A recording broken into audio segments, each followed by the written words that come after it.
Jean-Michel Maire, vous avez un coup de gueule? Ouais, un coup de gueule contre la préfecture du Val d'Oise qui, une fois de plus, a imposé à un petit village du Val d'Oise qui s'appelle Baillet en France. Il y a 2000 habitants, un petit village tranquille qui n'a rien demandé à personne. Et on leur met, comme ça, sans rien leur demander, il y a 100 mineurs.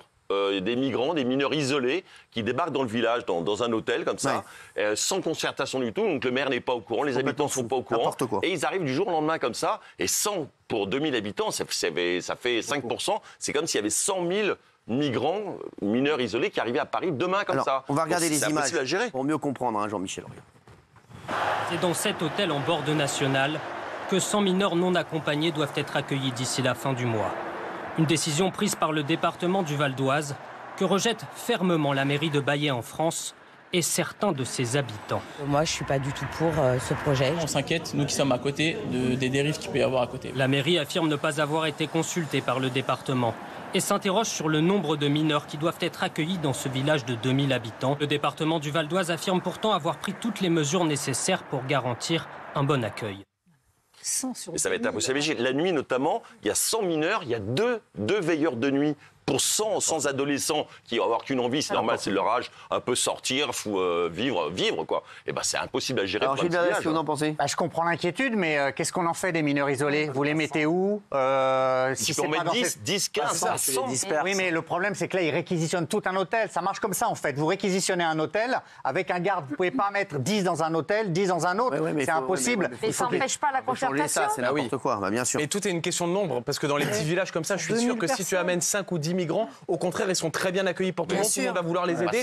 Mais quand on a 100 qui arrivent sur 2000, tu passes d'un élan de générosité qu'aurait pu se créer à un sentiment de crainte qui est peut-être pas justifié, mais qui existe, quoi. Excusez-moi, vous dites n'importe quoi. Parce que, en fait, c'est impossible. Je viens de vous l'expliquer. En fait, vous réquisitionnez un lieu, d'accord? Il est entièrement dédié à ces mineurs. Vous ne pouvez pas mettre 5 mineurs là, 5 mineurs là. Qui s'en occupe? Qui tente de les réinsérer ou de les insérer? Ça demande une concertation. Gilles Verdez, on ne peut pas mettre 200 migrants comme ça dans une ville de 100 sur 2000. 100 sur 2000, on ne peut pas le mettre sans demander l'avis. Les mecs, il faut demander. C'est ça le problème dans ce pays. En fait, on ne demande plus du tout l'avis aux Français sur rien. Ils font leur vie, mais ils demandent l'avis aux Français. Si, la dernière fois qu'ils leur ont demandé leur avis, c'était pour... après la dissolution de l'Assemblée, ils leur ont demandé leur avis et puis après ils ont fait une magouille après pour que leur avis soit pas celui qui correspond à ce qui arrive à la fin. Donc, voilà. Donc, ils ont fait une petite ils se sont dit tiens bon comme on voit que là merde t'as vu l'avis des Français merde c'est pas ce qu'on veut. On va régler ça là. On a 2 semaines pour gérer ce truc là et donc voilà donc ils demandent jamais l'avis des Français. Gilles Verdez non voilà Gilles Verdez franchement. Non mais Gilles Verdez. Oui. Gilles Verdez, les lois et tout ce qui est fait actuellement en France, on voit bien qu'en France, tout est fait actuellement au dépit du bon sens. On voit bien que rien ne tourne rond. Donc on voit bien qu'il faut tout changer. Donc même ça, il faut changer. Mec, tu peux pas mettre à des mecs qui un village de 2000 habitants, 100 migrants et 100 mineurs isolés. Non mais c'est n'importe quoi. Ouais, le chiffre est trop c'est gros. n'importe quoi. Donc voilà, quand tu nous dis c'est pas possible, à un moment de toutes les façons, il faut tout changer.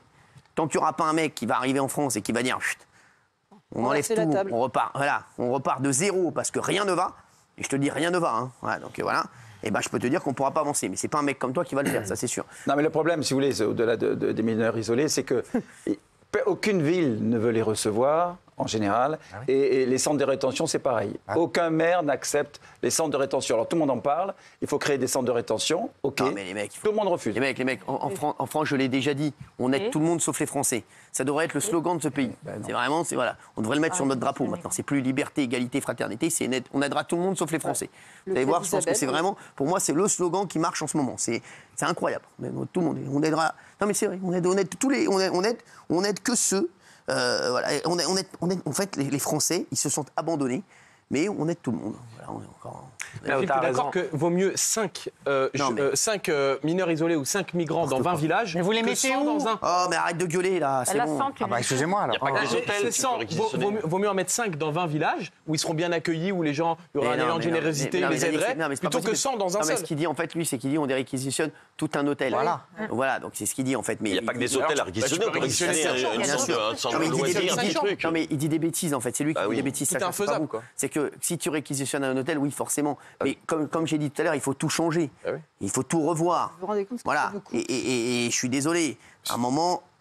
il faut tout revoir parce que exactement. On voit dans des documentaires, des fois, on voit des Français qui bossent, qui habitent dans leur voiture. Bah oui, exactement. Là, on dit il y a des mineurs, il y a des migrants isolés à l'hôtel et qui vont aller à l'hôtel. Des chèques restaurants. Il y a plein d'SDF qui aimeraient bien qu'on réquisitionne un hôtel pour eux. C'est pour ça qu'il faut tout revoir. Parce que moi, je prends 100 SDF et je les mets dans un hôtel. Je peux te dire, oui, je pense. Il y a même des gens, je te le dis. Il y a des Français qui se saignent. Tu as vu hier ce qu'on a dit hier? Des gens mal logés. Le 16 du mois, tu as vu combien il y a de Français qui sont dans le rouge à la banque? Ils aimeraient bien être logés à l'hôtel aussi. 22%. Ils aimeraient bien qu'on leur prenne un hôtel qui se dit au moins, tu sais quoi? Au moins, je suis à l'hôtel. Au moins, je vais pouvoir. Mais Gilles Verdez, tu es vraiment tout ce qu'il ne faut pas faire, en fait. Tout ce qu'il ne faut pas faire et tout ce qui est fait dans ce pays, tu le représentes. Je suis désolé. Vraiment, mais Gilles Verdez, en fait, tu continues à respecter et à continuer dans la même route, sur la même route que ce qui a fait qu'on est aujourd'hui dans la merde dans laquelle on est. Et toi, tu continues. Ça, on peut pas. Les mecs, il faut d'abord aider. Il faut d'abord aider. Je te le dis, moi, quand je vois des Français qui travaillent et qui, le 15 du mois, sont à découvert et ne peuvent rien faire, là, moi j'aimerais bien aider ces gens-là et leur dire, tiens, on va réquisitionner un hôtel, on va réquisitionner un immeuble. Oui, là, je suis d'accord. Pour des gens, voilà, c'est bon, merci. Il faut savoir un truc, c'est que les migrants passent avant les personnes en situation de handicap pour les demandes d'HLM. C'est bien que vous le disiez. Ça, c'est clair. Non, mais c'est vrai, pour les demandes d'HLM, est-ce que vous vous rendez compte? Non, mais quand je vous dis que dans ce pays, on marche sur la tête, il y a tout à revoir. C'est-à-dire qu'il faut que le mec, c'est pas un travail qu'il a à faire là aujourd'hui. En France, c'est le mec qui doit travailler jour et nuit, le mec qui va arriver, et l'équipe qui va arriver, je vous le dis, en 2027, parce que là, on sait catastrophique. Voilà l'exemple type de ce qui se passe en France actuellement. Quand je vous dis, on aide tout le monde, sauf les Français, c'est le slogan de ce pays. Voilà, vous venez venir en France, venez, on va vous aider. Il y a quoi comme autre pays à qui on peut donner 3 milliards, 2 milliards? Il y a qui sait qui veut des milliards, là? C'est qui veut gagner des milliards en France, mais pas pour les Français. Merci, non mais c'est, je te jure, c'est incroyable ici, on marche à l'envers. Il y a un autre scandale, il y a un scandale qui va certainement bientôt éclater, c'est que les migrants qui sont délinquants sont favorisés dans leur adaptation en France aux autres, parce qu'à partir du moment où ils font une connerie, ils vont en prison, la loi veut que dès que tu vas en prison, on te donne un numéro de sécurité sociale, même si tu es étranger. Donc du coup, ils arrivent en prison, ils ont un numéro de sécu, et le numéro de sécu, c'est le premier pas, la première marche pour obtenir la nationalité française. Du coup, il y a plein de migrants qui rêvent d'aller en prison pour pouvoir avoir accès aux soins, à la nourriture évidemment, au numéro de sécu et bientôt au papier. Donc maintenant, bientôt il va y avoir une flambée de la délinquance pour favoriser l'accès au papier, ce qui est délirant. Je peux me permettre de vous répondre, Cyril? Non, mais sinon... Non, mais il n'y a pas de souci. Allez-y. Il vaut mieux que ces mineurs isolés soient dans un lieu et contrôlés. Vous les laissez dans la rue? Vous les laissez dans la rue? Mais qu'est-ce que vous en faites? Il ne faut pas les faire rentrer. Qu'est-ce qu'a dit Daniel? Moi, je dis, on en veut seulement. Mais ils sont là. Il n'y a même pas une personne depuis des années et des années qu'on voit ces problèmes de mineurs isolés. Pour des raisons de droit, d'état de droit, on ne peut même pas vérifier. Il faut qu'ils soient volontaires pour qu'on vérifie s'ils sont vraiment mineurs. Donc vous vous rendez compte où on en est? Il n'y a pas quelqu'un qui a les couilles pour faire ça, pour changer cette loi-là. Et on en est à se dire, mais où est-ce qu'on va les mettre? Mais c'est même pas ça le problème. Le problème, c'est que déjà, il y en a peut-être la moitié qui sont majeurs, mais on n'ose pas. On ne leur demande surtout pas parce qu'on ne veut pas les gêner. La centaine de mineurs qui avaient investi la Gaîté Lyrique il n'y a pas longtemps, qui avaient investi des lieux, après enquête, 80% étaient majeurs. 80% étaient majeurs après enquête. Leur intérêt, c'est d'être mineurs. Ils savent que s'ils font une connerie, ils n'auront rien, on ne peut rien contre eux. Donc elle est toujours occupée d'ailleurs par les 300 migrants aussi. Tout a été annulé jusqu'au 24 janvier. Mais Gilles Verdez, il dit d'accord, il faut les laisser là-bas. Tranquille, on va fermer un théâtre. Mais Gilles Verdez est content. Donc si Gilles Verdez est content, Gilles Verdez, pourquoi je ne suis pas contre Gilles Verdez, parce que je suis énervé. Parce que pour moi, Gilles Verdez, juste, il représente, comme je vous dis, il représente ce qu'il fait aujourd'hui, qui est pour moi le fléau de la France. C'est vraiment, pour moi, c'est son idéologie. Et ce qu'il représente, c'est le fléau français la aujourd'hui. Minute va exploser. C'est un fléau. Voilà, je le dis, c'est un fléau. Et les Français commencent à en avoir vraiment ras-le-bol, je vous le dis. Et quand ils entendent des discours comme ça les rend fous. Croyez-moi, mais Gilles Verdez, qu'est-ce que vous voulez que je vous dise, c'est pas lui, il est très sympa, Gilles Verdez. C'est un amour, regardez, il est tranquillement dans les transports en commun.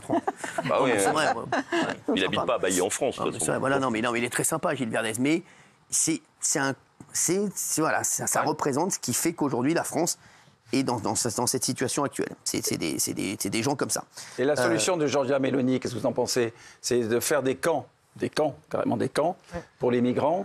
en Albanie, où elle leur donne 200 millions à chaque fois pour que l'Albanie reçoive les migrants. C'est une solution, en tout cas. L'Albanie est d'accord. Parce que ça les tentera moins d'aller en Albanie. C'est une solution. Déjà. Après, nous, il faudrait qu'on trouve des solutions aussi. Mais nous, il n'y a aucune solution. Nous, tout est dans l'air. Vous n'avez pas mis des solutions sur rien. Non. Tout est dans l'air, n'importe quoi. Il n'y a même pas de budget pour la France. Je ne sais même pas quel est le budget de la France pour l'année prochaine. On va être obligé de prendre celui de l'an dernier, pour vous dire. Ben ouais, mais s'ils font à chaque fois des motions de censure. Exactement, mais tout reste dans l'air. Oui, mais tout reste dans l'air. Mais bon, c'est pas de notre faute si je vous le dis, si on n'a pas eu de gouvernement à cause de la dissolution. Il ne fallait pas non plus aussi que votre ami, je ne sais pas si votre ami ou pas, Gabriel Attal, dit, voilà... non, mais je l'ai rencontré une fois ici. Ouais, moi aussi, je l'aime bien comme ça, mais bon, c'est Gabriel Attal ou des gens qui... Voilà, quand je vois... Voilà, on a vu ce qui s'est passé entre les deux tours, on a compris pourquoi aussi aujourd'hui on est dans cette situation aussi. Hein. Voilà, il n'y a rien qui s'est détaché. Et d'ailleurs, pour moi, et même le président l'a avoué, la dissolution était quand même une énorme connerie. Voilà, c'est vraiment pour moi une énorme connerie. Ça c'est clair. Vraiment, ça restera dans les annales de la connerie. C'est des accords d'entre deux. Mais même le président l'a dit. Hein. Il a dit, même lui, il a dit. Ça, franchement, je ne sais pas qui lui a dit de le faire, mais bon, à mon avis. Lui. Non. Si, c'est lui, mais il y a des gens qui l'ont poussé aussi à le faire. Allez, merci en tout cas. On va voir le sondage. On va voir si Gilles Verdez est toujours dans les choux. Plus que jamais. Merci. Allez.